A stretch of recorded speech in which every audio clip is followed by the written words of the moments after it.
And we're back. Hello, everyone. Welcome back to the MUSA 20 annual election debates. This time it's for the School of Science representatives. And our candidates are Regal and Isaac. They will obviously introduce themselves in a moment. First of all, I'll just quickly take you through the itinerary for today. Obviously, we've got this intro that I'm in right now, and then we'll have an opening statement from the candidates. Then we'll have a Q&A from the office bearers to basically question the candidates, and then after that we have Q&A from the viewers. You'll be able to submit your questions in the chat or comments, and we'll pass them on to Regal and Isaac, and obviously we'll end off with the closing statement. So yeah, moving swiftly along to Regal and Isaac. Why don't you guys introduce yourself and start your opening statement? Okay. Thank you, Harish. Good evening, everybody. My name is Rachel, And my name is Isaac. and we're both currently Year 2 Sem 1 Medical Bioscience students, and we're here today because we want to be your SOS reps for 2021. When we first enrolled in Monash in 2019, we had no prior background in the Sunway community. We weren't part of any MUFI or other pre-U courses offered here. So basically, we entered Monash with a clean slate and with no other expectation other than wanting to graduate with our degrees. But honestly, it didn't turn out that way. If it were that easy, everyone would have a degree. As a fresher, who is also an international student, with absolutely no ties in this community, I faced a lot of challenges. Over the past years since my enrollment, I felt that there were at least three main problems that I faced. One, the lack of communication within the faculty as a whole. The lack of communication within the community persists even with the existing WhatsApp groups, Facebook pages, and Instagram pages. We believe that this issue also extends into the fact that events held throughout the year have a low participation and engagement rate. The last year I spent as a student, I was uninformed about the events as well as the ongoing events in Monash. This leads me to my second point, which is the lack of sense of community and belonging. Honestly, nobody knows anybody. And as an international student, maybe it's because I am an international student, which makes me feel like an outsider, because I don't know who my seniors or my peers are. And I feel like there is a lack of opportunities to really make meaningful connections with them, despite attending the orientation events. Last but not least, I took this degree without knowing what I want to do in the future.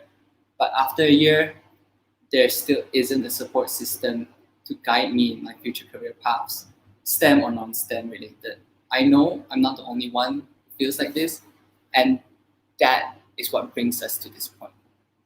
Obviously, feeling very frustrated with the quality of university life that we had at the time and struggling with a lot of the concerns that Isaac has just mentioned, I personally decided to become more involved in the student community. And to do that, I signed up to be part of the MUSA subcommittee. And with this, I got the chance to actually see what goes on behind the scenes, to see how student welfare was directed, and as well how student concerns were dealt with. With all this in mind, we've decided on a few key areas of concern to focus on during our time in office, hopefully. First off, regarding the lack of communication, we aim to create a more streamlined Telegram channel. Given that we have positive feedback, we would also want to pursue starting a sort of mailing list or subscription mailing list that has been previously proven semi-successful by the SOB reps in previous years. These will purely be for announcements about happenings on campus, including MSc meetings, as well as events from other schools and collaborations, because we feel that this is a much more active way of solving this issue instead of sitting idly by and waiting for students to actually scour the internet or the Moodle dashboard or Facebook pages for information. Secondly, we understand that making meaningful friendships in university might be very hard because it's such a large and overwhelming community. It's not something that can be achieved overnight, but we believe that if we find a common ground between students, namely the SOS students and their pursuit for what we can call academic greatness, we will be able to kickstart this process. We propose by enlarging the scope of class sessions, organizing week 2/week 3 Q&A sessions with seniors, as well as practical tips and tricks sessions by fellow seniors. And all this will be in hopes to increase senior engagement and participation, as well as make juniors feel more supported in the community that they're studying in. And lastly, one of the standout feedbacks that we got from our predecessors was the interest as well as high engagement for SOS alumni networking sessions. We are very excited to hopefully have the opportunity to organize something similar in the future because honestly, Isaac and I would be very interested in events like this and learn more about our future prospects. And therefore, we believe that you would be too. We know that everything we said so far should be a given, but despite all this, there's still room for improvement, and we would like to fill in those gaps.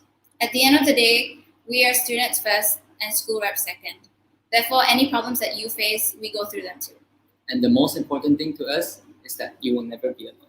So, MUSA or not, we're in this together. Thank you. Thank you. All right. So thanks for that opening speech. If that's all, we'll move on to the next part, the debates, which is to bring in current and previous office bearers to question the candidates. So it's my honor to introduce to the viewers Juan and Michelle. So yeah, take it away, Juan, Michelle. If you guys have any questions to the candidates, to Rachel and Isaac, go ahead.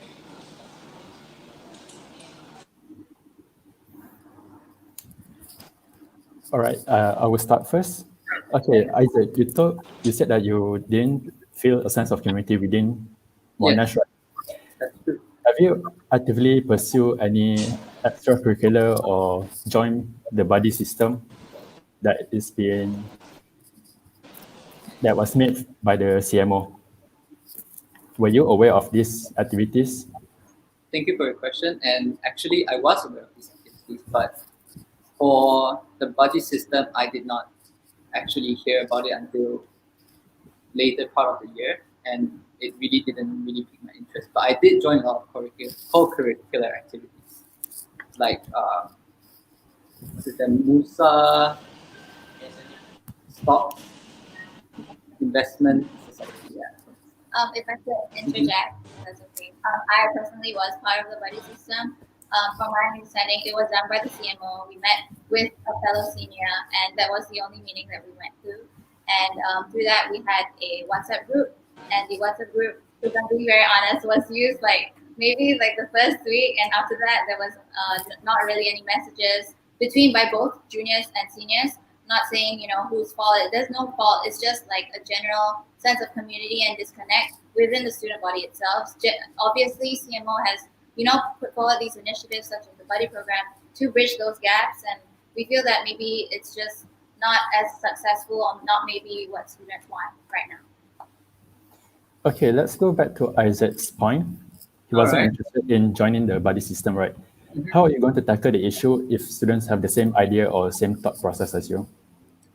Well, you see, that's why it's very important that me and Rachel are doing this together, because I have that mindset and Rachel is very creative in a way that she can think of ways to overcome this mindset, and we can do it together.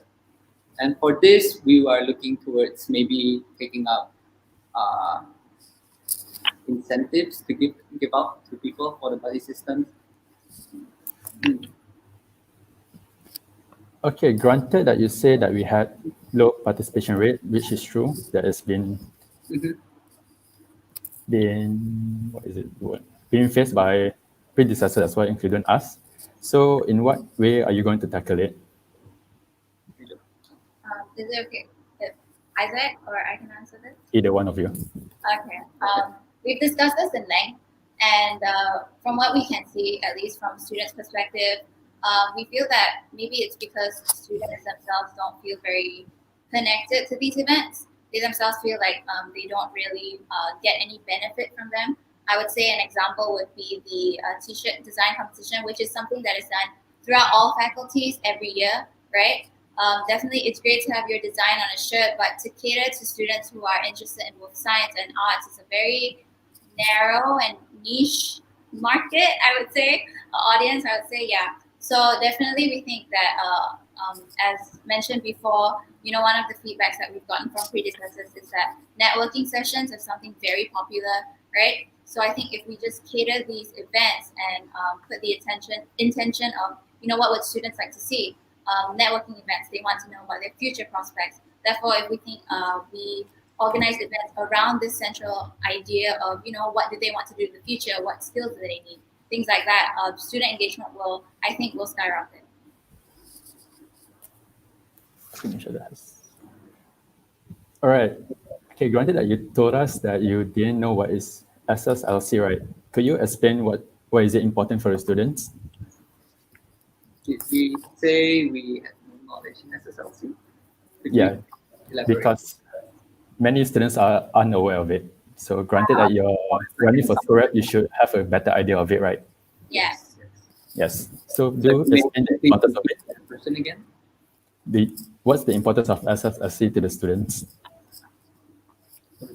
So basically, we know that this year's SSLC, this round of SSLC, was done week 4, right? Feedback was given about a week or a week and a half, maybe 1 to 2 weeks, right, for students to fill in the forms. And from my experience, the SSLC form that we received was it was a simple Google form with the unit and any comments, right? It was just one question of what do you think, any feedbacks about this unit, right? We understand that there is an SSLC and a Set 2, something that students not the average student in Monash doesn't really understand the difference unless they actively go out and see the difference, right? So for Isaac and I, it's obviously very important for us to know what the difference is. SSLC is different from Set 2 in the sense that SSLC is done during term time, right? It's week 4, it's a third into the term. This is when, lectures and tutorials are still being done. So any feedback that is received from SSLC can be translated and passed forward to the related CMO or staff, regarding student feedback on the unit as it is now, right? So changes can be made actively so that the quality of education, as Monash likes to say, high quality of education is kept to a certain standard and improved on to increase student satisfaction. Whereas Set 2 is done at the end of semester when tutorials are done, lectures are done, everything is finished. So there's no room for improvement.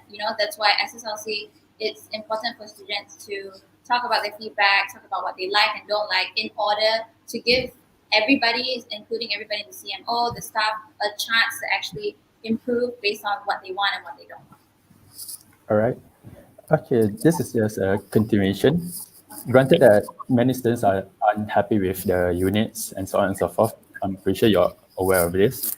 So technically, the SSLC is important for current feedbacks, right? So that the lecturers can take response. Yeah. But both Michelle and I and predecessors suffered low participation rate for them, both online and offline. How are you going to improve it in terms of assessing or getting feedbacks from the students? So we discussed this at length, and we feel like a lot of the issues, including low participation rate, as well as low engagement, feedback forms and things like this, from School of Science perspective, I feel that I feel that if you compare the participation between like School of Science students compared to other schools, it might be a bit lower than average. If I'm willing to jump the gun and say, I'd say because they don't. It goes back to that whole idea of not feeling connected to your student community, right? And, all the things that we propose in our manifesto, they are, active approaches to solving things.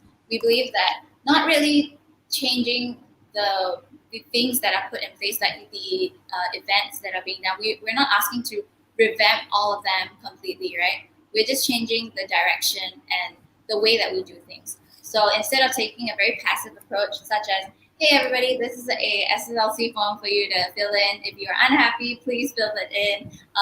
That's not really what we want to do. Of course, that's important. But, it's one thing to say, hey, your feedback is important. But it's another thing to actually go out there and reach out and say personally, hey, have you filled in this form? Because, we want you to feel like your opinion matters. It's one thing to say your opinion matters, but it's another to say, to make them feel like it matters. I feel like in that way, students will actually feel like, their vote counts, their opinion counts. They will feel more motivated because at this point, I feel like SOS is a fairly large, almost 1,000 students, right? So it's easy to get really drowned in the overwhelmingness of how large the university is. Yeah, so if we make students feel heard, you actively go to them and direct message them, you directly email them through your mailing list or things like that. I feel like the chances of them being more willing to voice out their concerns and opinions is much higher than it is now.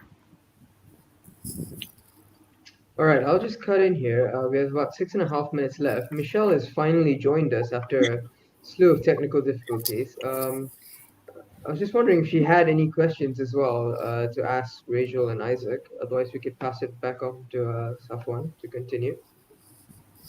All right, done.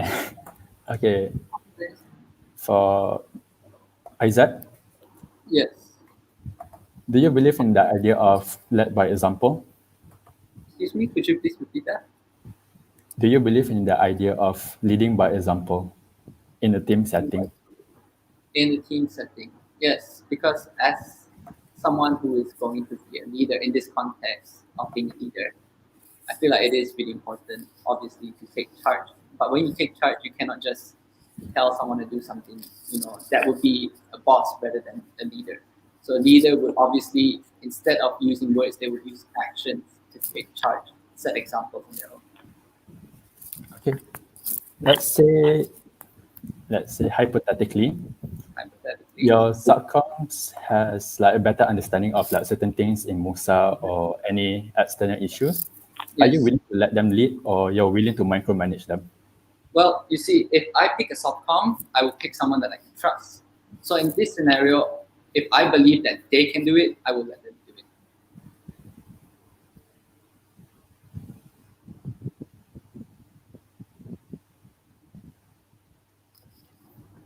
Wait. All right, Safwan, yeah, we have a question from Michelle in the chat. And she's asked you to ask it for her because of the technical difficulties. So, All right, this is a question from Michelle.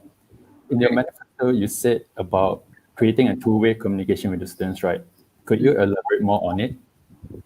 So to build upon the question earlier about student engagement, right? We believe that every problem that we have mostly boils down to, this feeling of lack of community and lack of communication between students.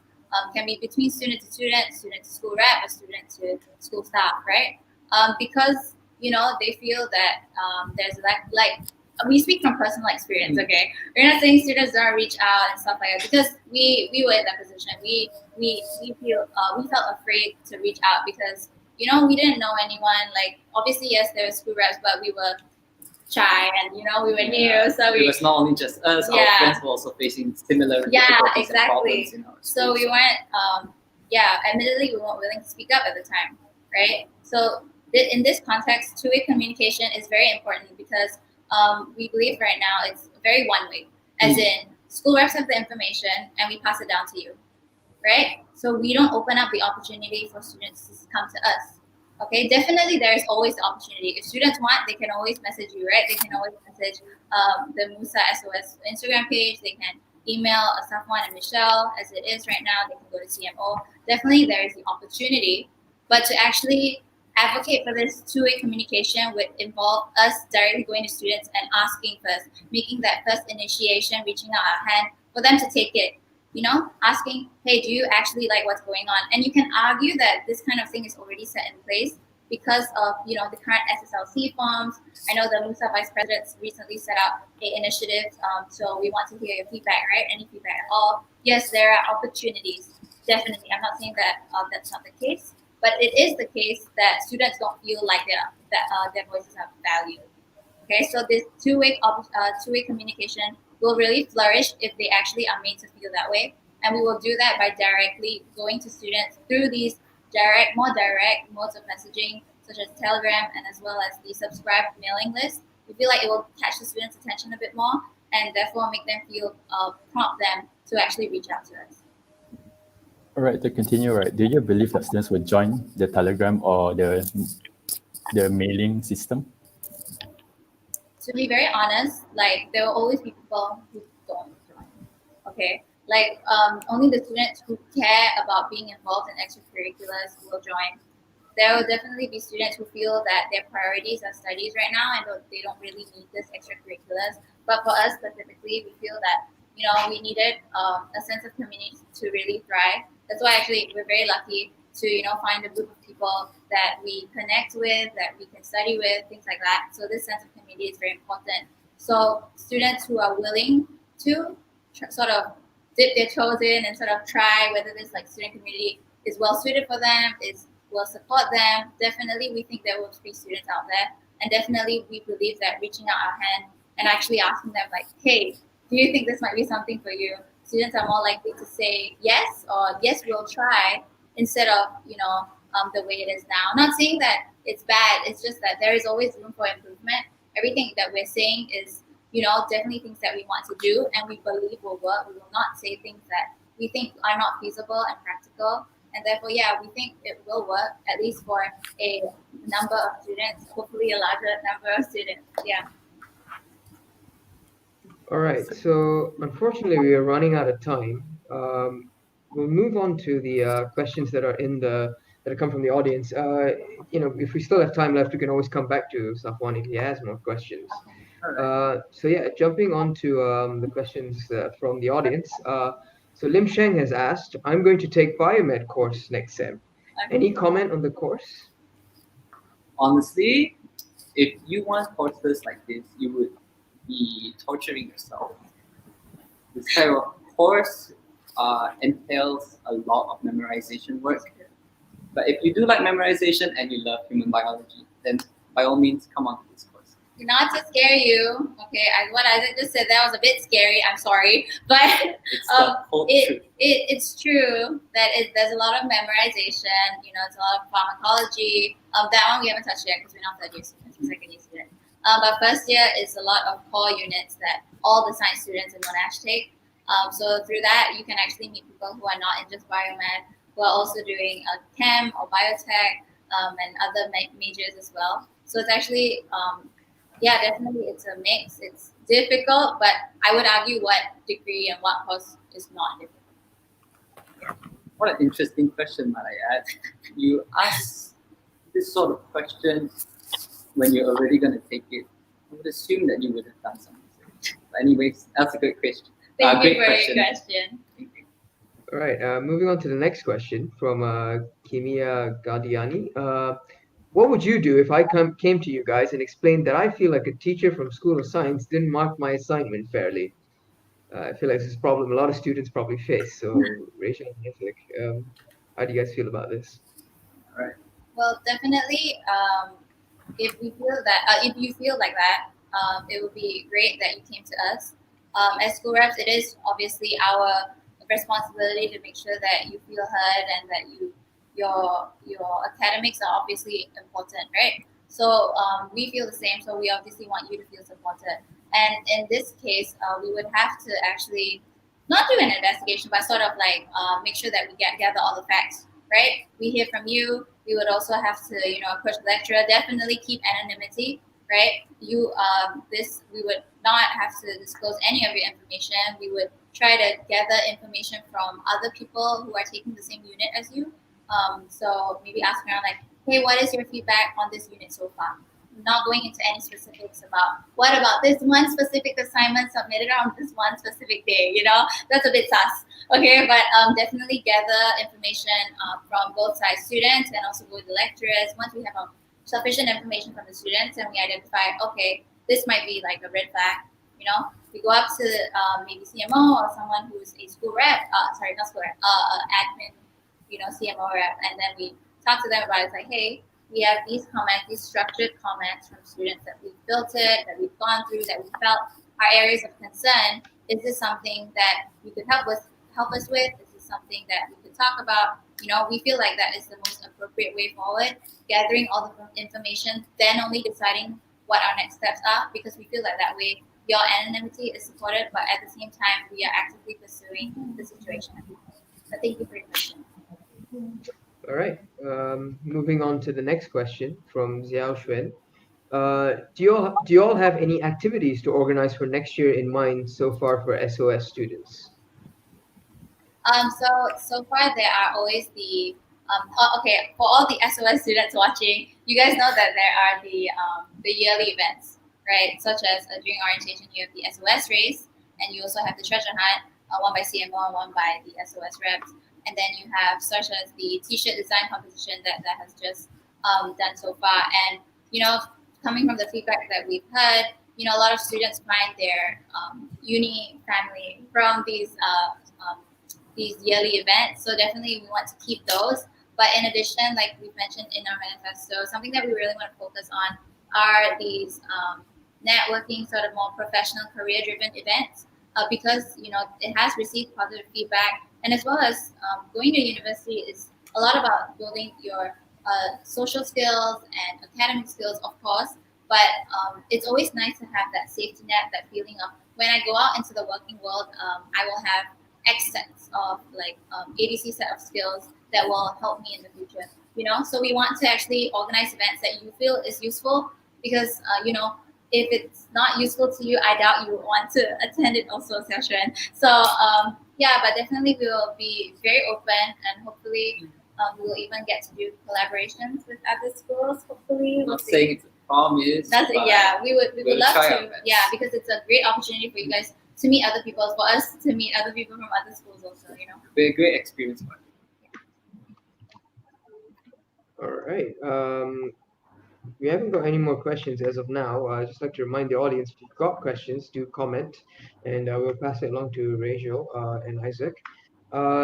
Before we go off into the closing statements, does Safwan who have any more questions for the current candidates? Yeah, sure. Oh, you've got questions. All right, fantastic. Yeah. Still about 10 Okay. minutes left, so go ahead. All right. Okay, let's say you have a team of subcoms, right?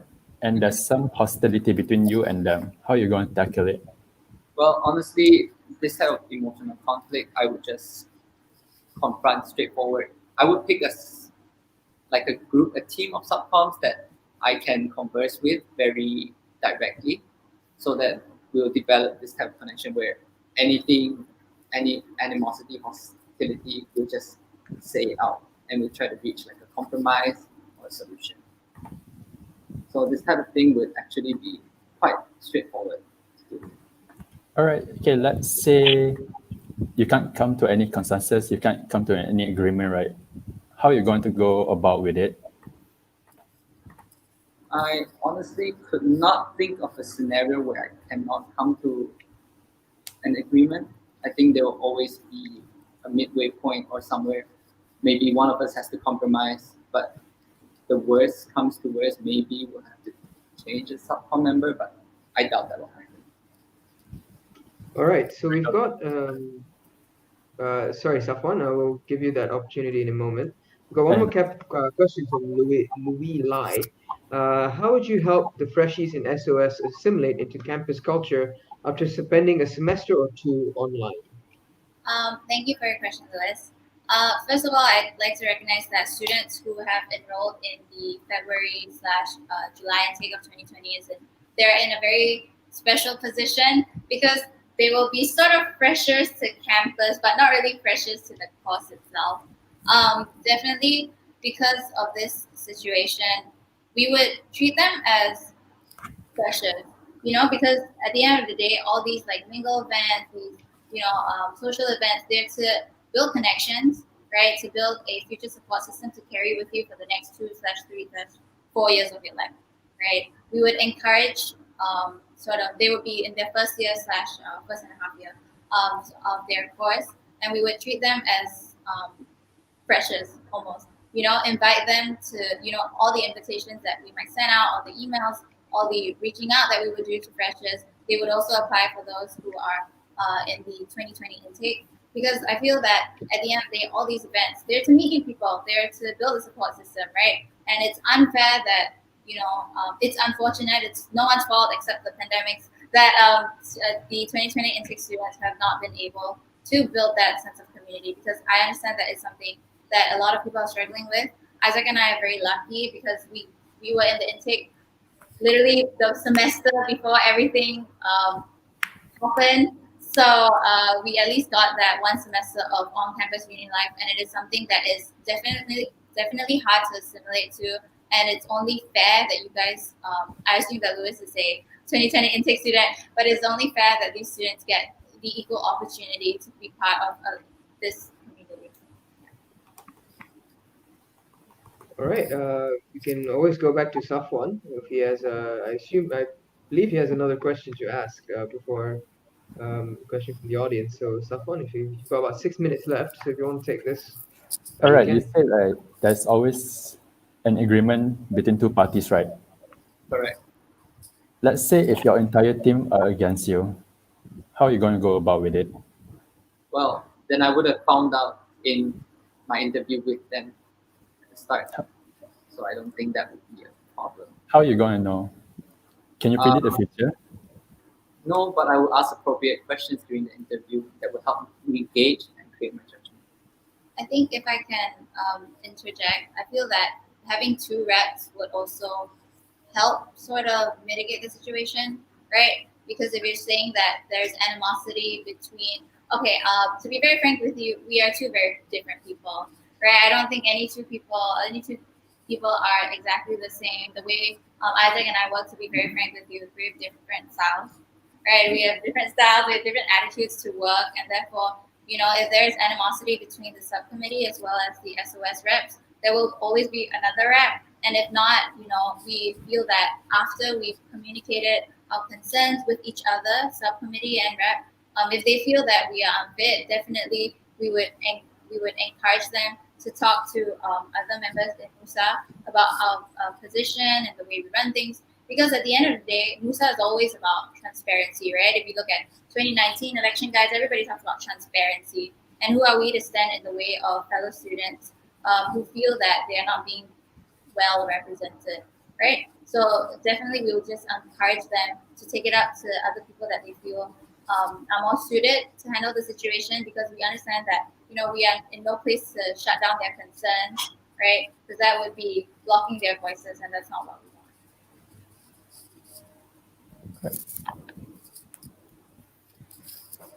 No more Safwan, questions. all right, sure. Okay. Since we don't have any more questions from the comment section, and we're almost out of time, I think we can move on straight to the final part of this debate, where Rachel and Isaac give us their closing statement. So yeah, take it away, Rachel and Isaac. So, thank you guys for coming to listen to our speech and debates. And I would like to thank Safwan and hopefully Michelle, who's still here listening, and as well as the stream manager, as well as the moderator, Raib and Harish. Thank you guys for your time, and we really appreciate being here. Before we go, we just want to say thank you for this opportunity. We understand that Election Commission has done a lot behind the scenes for the MUSA elections. Thank you, students, for watching. We understand those who are watching would be very concerned who becomes their SOS rep next year. Definitely, we just want you guys to remember that anything that we do is always, for you. We are your SOS rep. So make the best use of us. Always, please let us know if there are any concerns, anything you want to be improved. At the end of the day, the manifesto is what we have come up with in our perspective as students, right? But we are only 2 out of the 850 plus students in SOS.